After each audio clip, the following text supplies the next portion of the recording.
नमस्कार साथियों, मैं Avdhesh Kumar Sharma exam card live class में आपका स्वागत करता हूं। मित्रों, मैं आपको एक जानकारी देना चाहता हूं। मैं आपको ये 27 जनवरी को एसएससी जीडी का जो पेपर हुआ उसके हिंदी विषय वाले पेपर को पूरा हल करने के लिए उपस्थित हुआ हूं। साथियों, हमारे जो सहयोगी टीचर्स हैं वो सभी विषयों का कंप्लीट सॉल्यूशन बहुत ही बेहतर और बहुत अच्छे ढंग से देने के लिए आपके सेवा में उपस्थित हैं। तो चलिए साथियों, अभी मिलते हैं आपसे प्रश्न नंबर 1 के लिए। थोड़ा सा ध्यान देंगे। इधर सेंटेंस में लिखा हुआ है, निम्नलिखित वाक्यांश के रेखांकित खंड के स्थान पर प्रयुक्त होने वाले सबसे उपयुक्त विकल्प का चयन कीजिए। अब थोड़ा सा ध्यान देना आप लोग। ऐसा लिखा है, ये रेखांकित दिया है, मैंने कल दिल्ली जा रहा हूं। एक ऐसा सेंटेंस लिखा है, मैंने कल दिल्ली जा रहा हूं। तो यहां जो कर्ता है वो कर्ता का रूप होना चाहिए मैं, और इसके स्थान पर क्या हो गया है, मैंने। तो अब हम कल दिल्ली जा रहा हूं, तो हम का तो इससे कोई अर्थ निर्धारित तो होगा नहीं, और मेरा कल दिल्ली ये सेंटेंस में उपयुक्त नहीं हो रहा है, और मुझे कल दिल्ली जा रहा हूं ये क्रिया से मैच नहीं होता है। अब बचा है विकल्प ये, मैं कल दिल्ली जा रहा हूं, एक सेंटेंस ऐसा होगा। इसलिए क्वेश्चन नंबर 1 में अगर इसको रख दिया जाए रिक्त स्थान पर, रेखांकित पर, कि मैं कल दिल्ली जा रहा हूं, तो सेंट बिल्कुल अच्छा अर्थ देने वाला होगा। तो उत्तर क्या होगा, ये तीसरा वाला विकल्प। अगले प्रश्न पर ध्यान देना। क्वेश्चन नंबर 2 है ये, और इस क्वेश्चन पर ध्यान देना आप लोग। निम्नलिखित वाक्यांश के लिए उपयुक्त सार्थक शब्द क्या होगा। यानी एक शब्दों का समूह है और उस शब्दों के समूह का जो अर्थ है वो एक शब्द में धारण करने की क्वालिटी हो, अब उस शब्द का चयन करना है। तो अब थोड़ा सा ध्यान देना, जिसने इंद्रियों पर विजय प्राप्त कर ली हो, इतना बड़ा शब्दों का समूह है, जिसने इंद्रियों पर विजय प्राप्त कर ली हो उसे जितेंद्रिय कहना चाहिए, यानी इंद्रियों को जीत लेने वाला, ऐसा कहना चाहिए। तो जिसने इंद्र पर विजय प्राप्त कर ली हो। अब इंद्रिय जय का मतलब है इंद्रियों को जीत लिया, इसलिए ये उत्तर नहीं होगा। इंद्र विजय का मतलब है, इस शब्द से भाव स्पष्ट नहीं है, इसलिए ये उत्तर नहीं होगा। इंद्रजीत का मतलब है इंद्र को जीतने वाला, ये शब्द का अर्थ है, इंद्र को जीतने वाला। और इंद्र जीता, जिसने इंद्र को जीत लिया वो इंद्र जीता है, इसका मतलब है ये उत्तर नहीं होगा।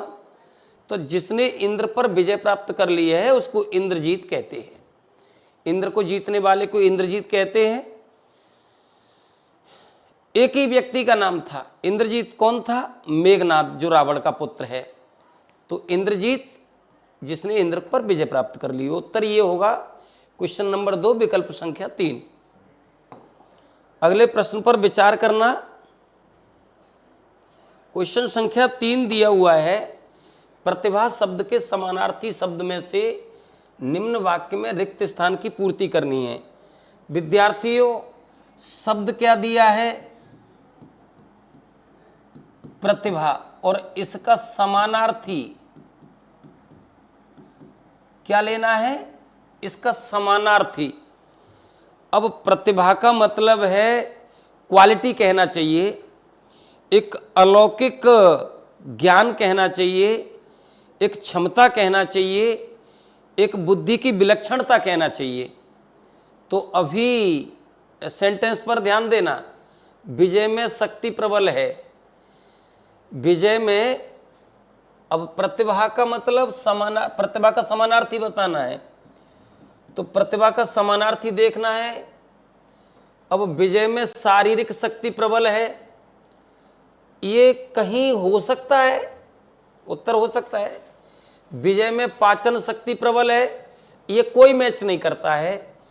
और विजय में मेधा, मेधा का मतलब क्या है, बुद्धि बल, मेधा का मतलब क्या है, बुद्धि बल। तो विजय में बुद्धि बल ही सबसे बड़ी पावर है भाई। जब भी किसी पर विजय प्राप्त की जाती है तो उसमें बुद्धि सबसे बड़ा सहायक बनकर के आती है।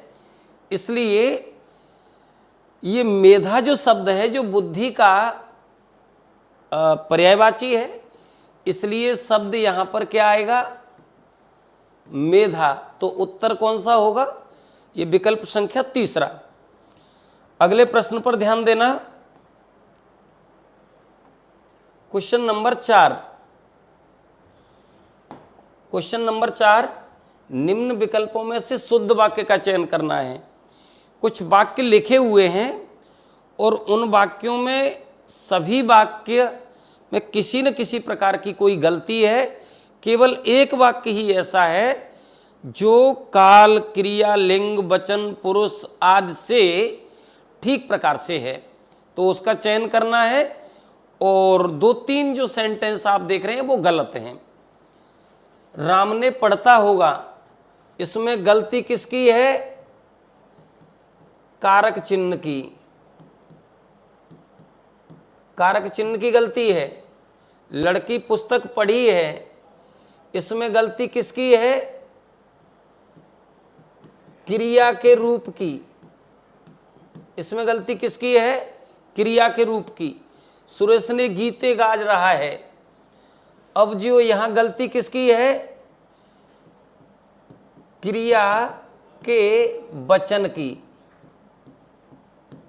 एक में कारक की गलती है, एक में क्रिया के रूप की, एक में क्रिया के वचन की। विद्यार्थियों, इसमें गलती है, इसमें गलती है, इसमें गलती है। अंतिम विकल्प में पढ़ने जा रहा हूं आपके बीच में, मेरे पिताजी से रोटी नहीं खाई जाती है। ये सेंटेंस भाववाच्य की कंडीशन का पालन करता है, सेंटेंस सभी प्रकार से शुद्ध है, अतः उत्तर क्या होगा, विकल्प संख्या 4। क्वेश्चन संख्या 4 का विकल्प संख्या 4 ही उत्तर होगा। अगले प्रश्न पर ध्यान देना, क्वेश्चन संख्या 5। प्रश्न संख्या 5 में लिखा है, निम्न वाक्य में से रेखांकित शब्द का विलोम क्या होगा। विद्यार्थियों, क्या मांगा है, विलोम, और रेखा किसके नीचे है, लोकतंत्र। अब लोकतंत्र किसे कहते हैं विद्यार्थियों, जो जनता का तंत्र है, जनता का राज्य है, वो जनतंत्र है या लोकतंत्र है। और इसका विलोम होगा वो राजतंत्र होगा। जहां जनता को सम्मिलित किया जाए जिस तंत्र में, वो जनतंत्र या लोकतंत्र होता है। और जिसमें शासन प्रबंध अपनी व्यवस्थाओं के अनुसार प्रक्रिया को निभाता है, उसको राजतंत्र कहते हैं। तो जनतंत्र का लोकतंत्र से एक विरोधाभास की कंडीशन है। बात यहां विलोम की थी। भारत विश्व का सबसे बड़ा लोकतंत्र है विद्यार्थियों, लोकतंत्र का विलोम क्या होगा, राजतंत्र। अब देखना है कि राजतंत्र का पालन कहां होता है। जनता का शासन जनतंत्र कहलाता है, कोई उत्तर नहीं है। जनता द्वारा शासन जनतंत्र में जुड़ा है, कोई उत्तर नहीं है। राजतंत्र का मतलब है राज या राज्य का शासन, जिसमें राज्य का शासन होता है वो राजतंत्र होता है। और भ्रष्टतंत्र से तो भाई कोई मतलब ही नहीं निकलता है। भ्रष्टतंत्र तो कोई अर्थ ही नहीं धारण करता है, इसीलिए ये उत्तर नहीं होगा। उत्तर कौन सा होगा? 3 नंबर। क्वेश्चन संख्या 5 का जो उचित विकल्प है वो 3rd नंबर का होगा। इस प्रकार इस प्रश्न को जाना जा सकता है। क्वेश्चन संख्या 6 पर विचार करना है विद्यार्थियों, और क्वेश्चन संख्या 6 में लिखा है सारंग निम्नलिखित में से किसका पर्यायवाची है?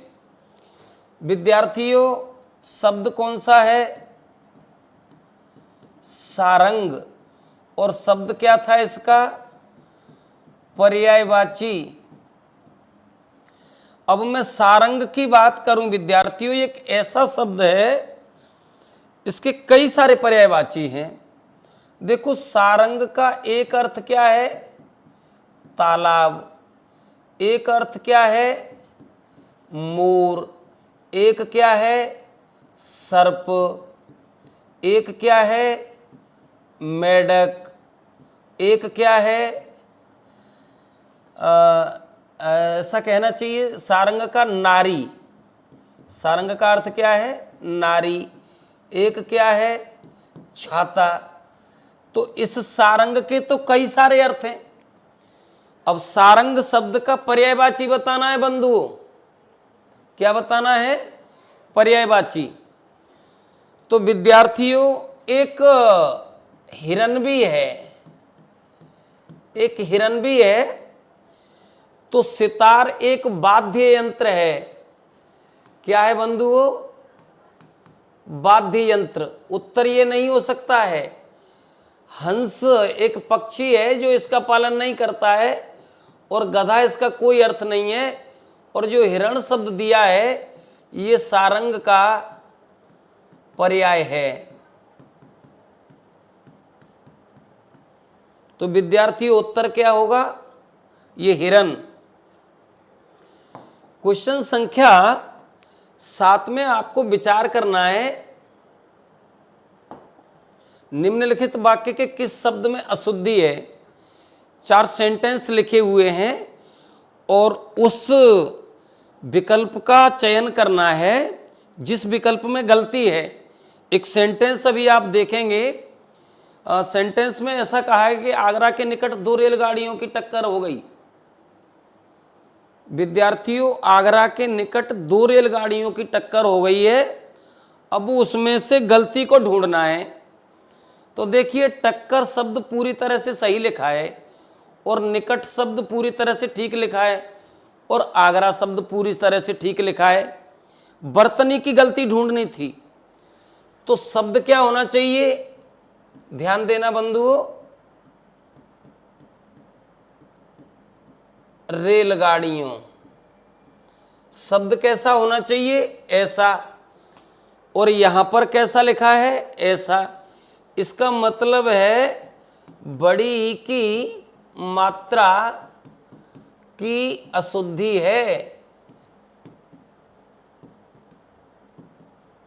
इसमें किसकी मात्रा की अशुद्धि है? रेलगाड़ी शब्द में बड़ी की मात्रा जो लगी है वो गलत लगी है, वहां छोटी की लगनी चाहिए, इसीलिए उत्तर यही होगा। क्वेश्चन नंबर 8 की ओर ध्यान देना। निम्नलिखित मुहावरे का सही अर्थ क्या है? एक मुहावरा है विद्यार्थियों और उस मुहावरे का अर्थ ढूंढना है। और मुहावरा क्या है? छक्के छुड़ा देना। तो छक्के छुड़ा देने का मतलब है अपनी कलाओं का इतना अच्छा प्रदर्शन करना कि विपक्षी जो दुश्मन है उसके होश उड़ जाएं, भयभीत हो जाए, वो आश्चर्य में पड़ जाए, वो छक्के छुड़ा देना है। मुहावरा कौन सा है भैया? छक्के छुड़ा देना। इस मुहावरे का अर्थ बताना है। विद्यार्थियों, साफ कर देना का मतलब है गायब कर देना।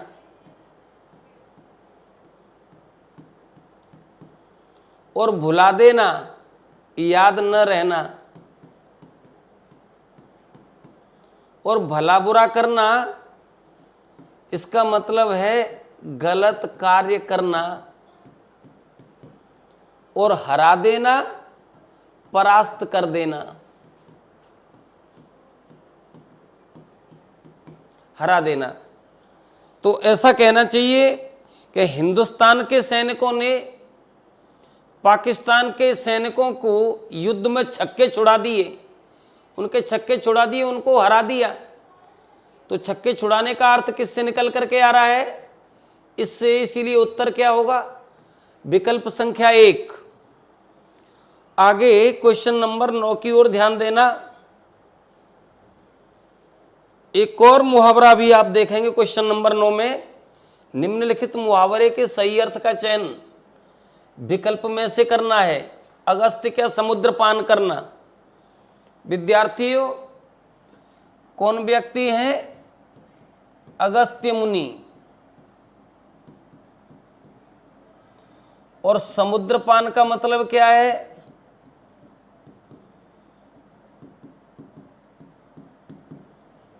यानी पी लेना, समुद्र के पानी को पी लेना अगस्त्य मुनि के द्वारा। यह मुहावरा है भाई। तो समुद्र को संपूर्ण पानी का बीत जाना बहुत असंभव बात है। तो रहस्य छुपा रखना ये इसका उत्तर नहीं है भाई। असंभव कार्य करना ही सबसे बड़ा विकल्प है। अगस्त्य का समुद्र पान करने का मतलब क्या है? असंभव कार्य करना। भाई एक व्यक्ति समुद्र के जल को नहीं पी सकता है, लेकिन ये मुहावरे में कह रहा है कि अगस्त्य ने समुद्र का पान किया, इसका मतलब है असंभव कार्य कर दिया। दिमाग काम नहीं करना ये मैच नहीं करता है, समझ में कुछ नहीं आना ये मुहावरे का सही अर्थ नहीं है। इसीलिए उचित उत्तर क्या होगा? क्वेश्चन संख्या 2 प्रश्न नंबर 9 का। आगे क्वेश्चन संख्या 10 में ध्यान देंगे। विशेषण से रिलेटिव कहीं कुछ चर्चा है इसमें विद्यार्थियों, क्वेश्चन संख्या 10 में। तो मैं सबसे पहले विशेषण की बात करता हूं विद्यार्थियों। विशेषण का मतलब क्या है? विशेषण का मतलब है संज्ञा अथवा सर्वनाम की जो शब्द विशेषता बताते हैं उनको विशेषण कहते हैं। मैं कहूं लंबा लड़का तो लड़के की विशेषता क्या है? कि वो लंबा है। मैं कहूं सुंदर नारी तो नारी कैसी है? सुंदर। मैं कहूं रेशमी बाल तो ये बालों की विशेषता है कि वो रेशमी है। मैं कहूं चालाक लोमड़ी तो लोमड़ी के अंदर ये क्वालिटी है कि वो चालाक है। तो यहाँ पर लोमड़ी की बात करिए, नारी की बात करिए, बालों की बात करिए, ये संज्ञा हैं और संज्ञा की जो क्वालिटी को बताते हैं वो विशेषण कहलाते हैं।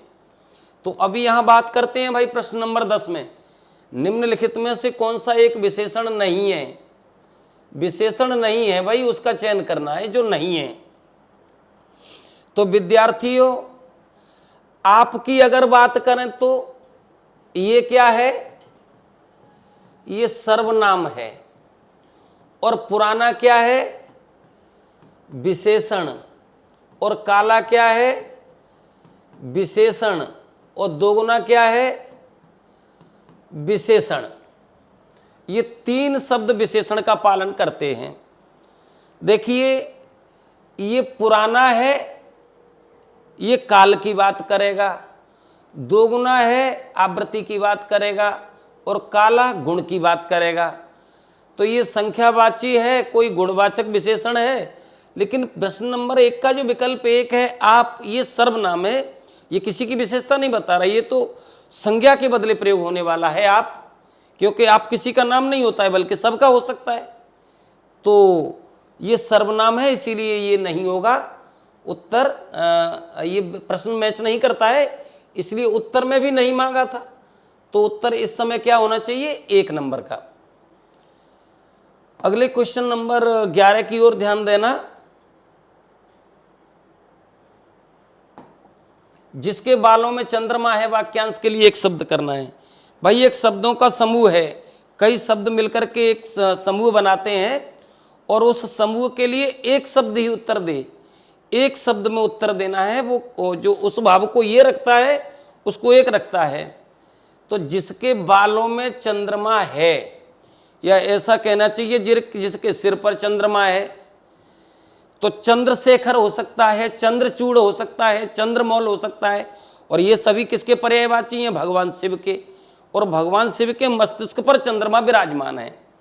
तो अभी बात करते हैं भाई चंद्रशेखर का मतलब क्या है? चंद्रमा, ऐसा कहना चाहिए, चंद्रमा है शिखर पर। शिखर का मतलब सिर ले लीजिए आप लोग। और चक्रपाण, ये भाई विष्णु का पर्यायवाची है। चक्र का मतलब पहिया होता है, पाणी का अर्थ हाथ होता है, तो भाई ये विकल्प नहीं हो सकता है। चंद्र ग्रहण, ये ग्रहण से रिलेटिव है, ये विकल्प नहीं हो सकता है। लेकिन चंद्रचूड़ की अगर बात की जाए तो चंद्रचूड़ जो शब्द है वो बालों के लिए वैलिड है। अभी बात की जा रही थी कि जिसके बालों में चंद्रमा है, और ये चंद्रचूड़ का अर्थ भी है चंद्रमा है जिसके बालों में, तो उत्तर क्या होगा? चंद्रचूड़। तो क्वेश्चन संख्या 11 का विकल्प संख्या 4 ही उत्तर है। आगे अगले प्रश्न की ओर ध्यान देना। क्वेश्चन संख्या 12,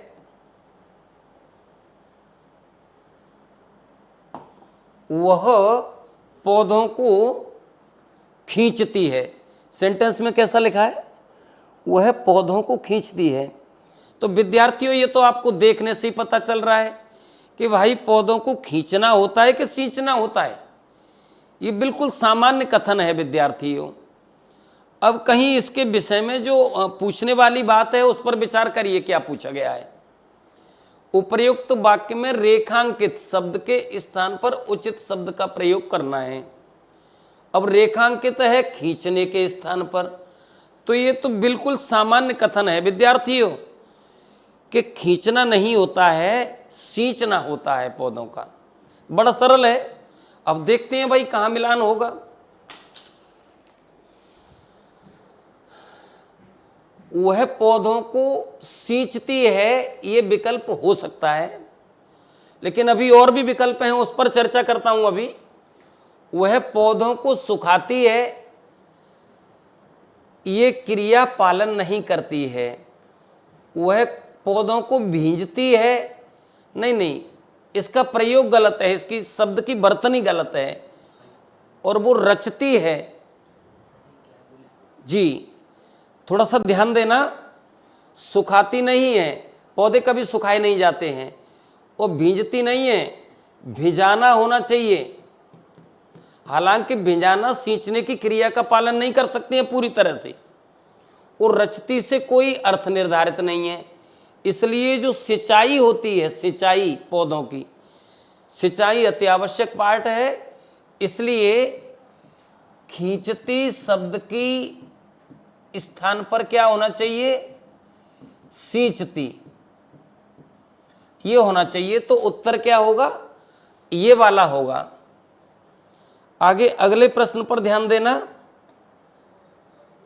क्वेश्चन संख्या 13, क्वेश्चन नंबर 13 में लिखा हुआ है कि निम्नलिखित वाक्य में रेखांकित शब्द का पर्यायवाची शब्द क्या होगा।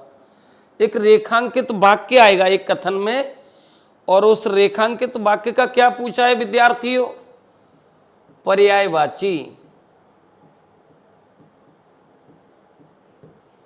पर्यायवाची अब है क्या? विनीत। विद्यार्थियों शब्द क्या है? विनीत। और विनीत का पर्यायवाची क्या है?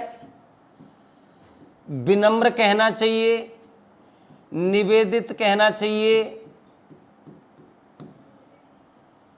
विनय कहना चाहिए, ये इसके पर्यायवाची हैं।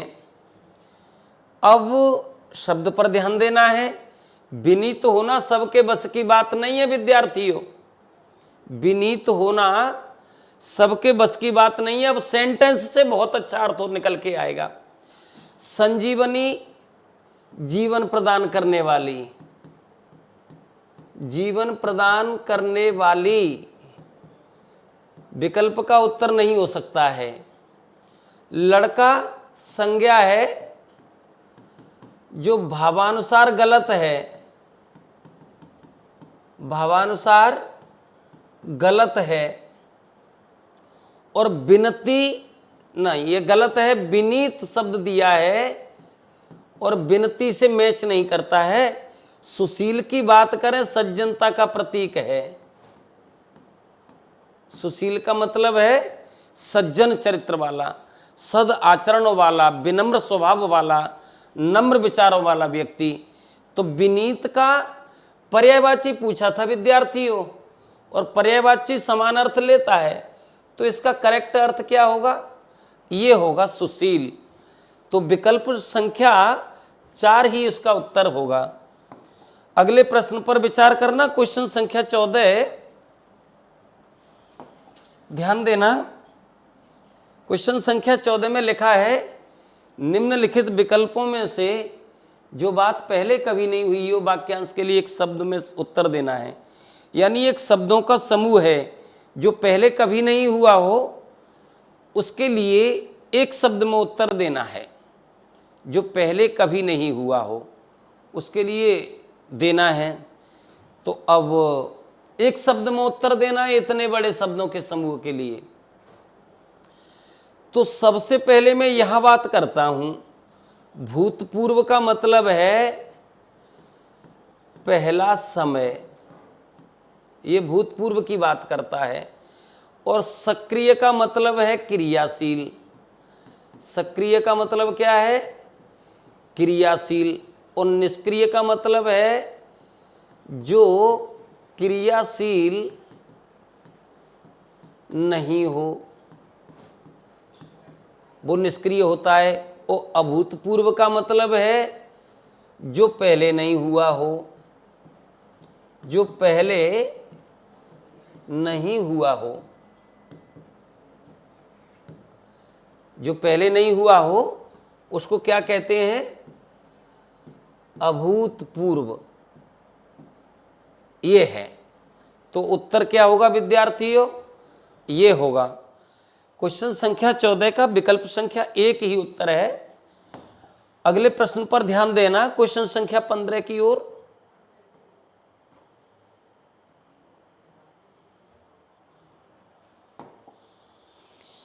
प्रश्न संख्या 15 पर ध्यान देना।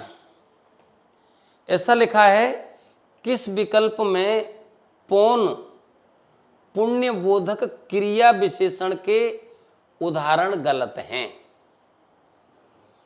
अब क्रिया विशेषण का मतलब क्या होता है विद्यार्थियों? क्रिया विशेषण का मतलब ये होता है वे शब्द जो क्रियाओं की विशेषता बताएं। जैसे मैंने कहा जल्दी चलिए, तो चलने की विशेषता क्या है? जल्दी से। बोले आराम से लिखो, तो लिखने की विशेषता क्या है? आराम से।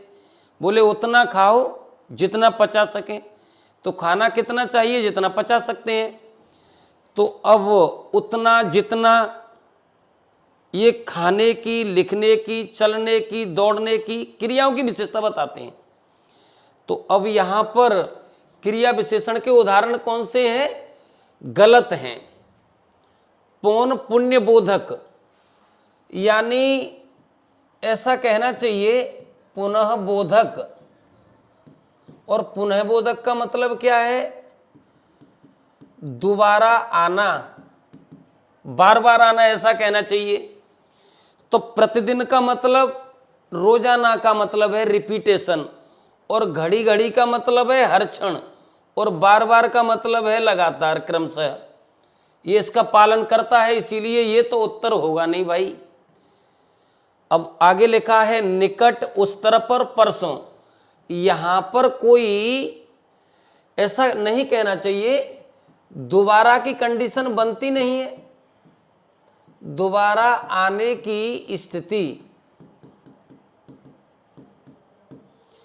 इन शब्दों में दोबारा के लिए कोई विकल्प निर्धारित नहीं किया गया है।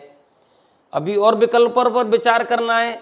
बार बार का मतलब है रिपीटेशन, किसी चीज का लगातार से आना, क्रमिक आना।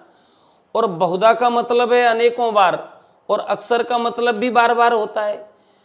तो भाई ये रिपीटेशन को पूरा प्रदर्शन करते हैं, और वो कहता है कि जो गलत है उस पर चयन करिए। तो भाई ये भी उत्तर नहीं होगा, ये तो करता है। और पुनः का मतलब है दोबारा आना, फिर का अर्थ है बार बार आना, हर बार का मतलब है बार बार आना। तो अब ये पूरी तरह से पालन करता है, ये पालन करता है, और ये पालन करता है। लेकिन ये जो पार्ट 2 देख रहे हैं आप लोग, इसके सभी शब्द इस चीज का कोई पालन नहीं करते हैं, इसीलिए उत्तर ये दूसरा ही होगा भाई। अब आगे ध्यान देना, क्वेश्चन संख्या 16 पर विचार करिए विद्यार्थियों। क्वेश्चन संख्या 16 में एक गद्यांश दिया हुआ है और उस गद्यांश में बीच बीच में कुछ रिक्त स्थान दिए हुए हैं और उन रिक्त स्थानों को निम्न विकल्पों में से आपको ठीक से भरना है। अब आपको देखना है भाई एक नंबर के विकल्प में क्या आना है। तो चलो सेंटेंस को पढ़ते हैं भाई। मनुष्य के जन्म के साथ विभिन्न समस्याएं भी होती हैं। तो विद्यार्थियों, जब मानव का जन्म नहीं होता है तो कोई बात नहीं होता है, लेकिन जन्म हो जाता है तो समस्या साथ लेकर के आता है मानव।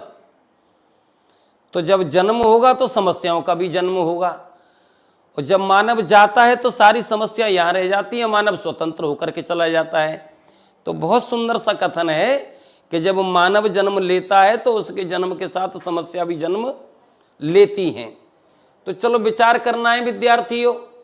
मनुष्य के जन्म के साथ विभिन्न समस्याएं भी अंत होती हैं। विद्यार्थियों, अंत का अर्थ तो समाप्त है, और जन्म हुआ है तो समस्या समाप्त थोड़ी ही हो जाएंगी। समस्या तो जन्म के साथ और क्रिएटिव होंगी। तो भाई ये तो उत्तर में आ नहीं सकता है। इस रिक्त स्थान पर सिमट जाना, समस्याओं को सिमट जाना, तो भाई सिमट जाना का मतलब है छोटा हो जाना या कम हो जाना। तो भाई मानव के जन्म से जुड़ा हुआ मूलभूत तथ्य है, जैसे जैसे जीवन आगे की ओर चलता है समस्याएं वैसे वैसे रूप बदल बदल करके परिवर्तन करती हुई बढ़ती चलती है, घटती नहीं है भाई। इसका मतलब है ये उत्तर नहीं होगा। अप्रत्यक्ष, भाई प्रत्यक्ष अप्रत्यक्ष क्यों होंगी? मानव का जन्म है, जन्म के साथ समस्या आ रही है, वो प्रत्यक्ष दिखाई देती हैं, इसीलिए उत्तर ये भी नहीं होगा। अब बात आती है उत्पन्न की। तो विद्यार्थियों, मानव ने जन्म लिया तो समस्या उत्पन्न हो ही गई। तो उचित शब्द क्या भरा जाएगा? उत्पन्न। विद्यार्थियों सेंटेंस को देखिए, मनुष्य के जन्म के साथ विभिन्न समस्याएं भी उत्पन्न होती हैं। अब अगले प्रश्न पर विचार करिए विद्यार्थियों। क्वेश्चन नंबर 17 पर विचार करना। गद्यांश में ही रिक्त स्थानों की पूर्ति करनी थी। प्रारंभ में समस्याएं होती हैं, बाद में भी सामाजिक समस्या के रूप में विकसित हो जाती हैं। तो अब विचार करना है विद्यार्थियों समस्याओं पर कि प्रारंभ में समस्याएं तो होती हैं व्यक्तिगत। प्रारंभ में समस्याएं कैसी होती हैं? व्यक्तिगत। और जब व्यक्तिगत हम उनका कवरेज नहीं कर पाते हैं तो फिर वो कैसी हो जाती हैं? व्यक्तिगत के बाद में जब बढ़ जाती हैं तो वो सामाजिक हो जाती हैं। जब एक व्यक्ति समस्याओं का निवारण नहीं करता है तो समाज के कई लोगों को मिलकर उसमें सहयोग देना पड़ता है। तो सबकी नहीं होती हैं, फर्स्ट ऑफ ऑल सबकी नहीं होती हैं, पर्सनल होती हैं, अनगिनत होती हैं, ये बात ठीक है। एक होती है ये बात गलत है, लेकिन प्रारंभ में तो ये व्यक्तिगत होती हैं, व्यक्ति विशेष से रिलेशन होता है इनका। इसीलिए क्वेश्चन नंबर 17 के जो विकल्प दिया है ये रिक्त स्थान, यहां पर व्यक्तिगत होगा, विकल्प में यह शब्द भरा जाएगा। अगले क्वेश्चन पर ध्यान देना, क्वेश्चन नंबर 18 की ओर विचार करना बंधुओं। क्वेश्चन नंबर 18 में भी उसी गद्यांश से रिक्त स्थानों की उचित शब्द के माध्यम से पूर्ति करनी है। जो सबसे उपयुक्त विकल्प होगा उस विकल्प को इसमें भरना है। अब आपको ध्यान देना है विद्यार्थियों कि मनुष्य के जन्म के साथ विभिन्न समस्याएं जन्म होती हैं। प्रारंभ में वो व्यक्तिगत समस्याएं होती हैं, बाद में सामाजिक समस्या के रूप में विकसित हो जाती हैं। मानव कभी भी अपने आप में रिक्त स्थान नहीं होता। विद्यार्थियों एक शब्द आया है पूर्ण, और ये बहुत ही अच्छा उत्तर है इसका विद्यार्थियों। मानव पूर्ण कभी नहीं होता। मेरा मानना तो ऐसा है कि जब तक व्यक्ति का जीवन है वो नित्य प्रति नवीन सीखता ही रहता है, कुछ न कुछ संसार में से अनेक प्रकार के ज्ञान का धारण किया करता है। तो मानव चलते जीवन तक कभी पूर्णता को प्राप्त नहीं कर सकता है। तो अब अधूरा रहता है, अधूरा रहता है, ये बात ठीक है। इतने से मैचिंग नहीं है इस विकल्प की और बढ़ते से नहीं है, लेकिन उत्तर यही होगा। मानव कभी भी अपने आप में क्या नहीं होता है बंधुओं, पूर्ण नहीं होता है। उसका जीवन तो सीखने के लिए बना है। अगर वो मानव है तो नित्य प्रति नवीन सीखता ही रहेगा इस संसार में। तो उत्तर क्या होगा, ये होगा। अब क्वेश्चन नंबर 19 पर विचार करना विद्यार्थियों। और क्वेश्चन नंबर 19 में भी एक गद्यांश के रिक्त स्थान की पूर्ति करनी थी आपको, किसी न किसी प्रकार का। हमको बात यहां से करनी थी विद्यार्थियों, यहां से बात करनी थी और यहां तक करनी है। किसी न किसी प्रकार का रिक्त स्थान प्रत्येक के जीवन में होता है। अब ये देखना है भाई क्या होता है। किसी न किसी प्रकार का परिणाम प्रत्येक जीवन में होता है। भाई ये परिणाम जो है कार्य पर आधारित होता है। ऐसा जरूरी नहीं है कि कार्य नहीं किए बिना भी परिणाम मिल जाए। तो भाई ये तो विकल्प होगा नहीं।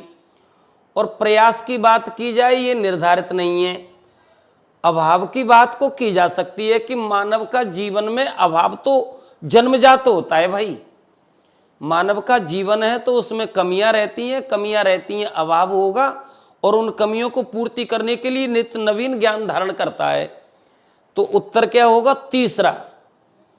मानव के जीवन में किसी न किसी प्रकार से प्रत्येक जीवन में अभाव देखने को मिलता है। विकल्प का उत्तर क्या होगा, अभाव। अगले प्रश्न पर विचार करना। क्वेश्चन नंबर 20 पर विचार करिए विद्यार्थियों।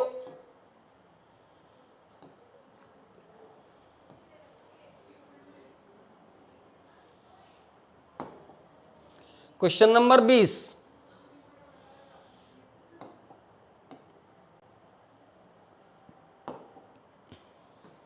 रिक्त स्थान की पूर्ति करनी है।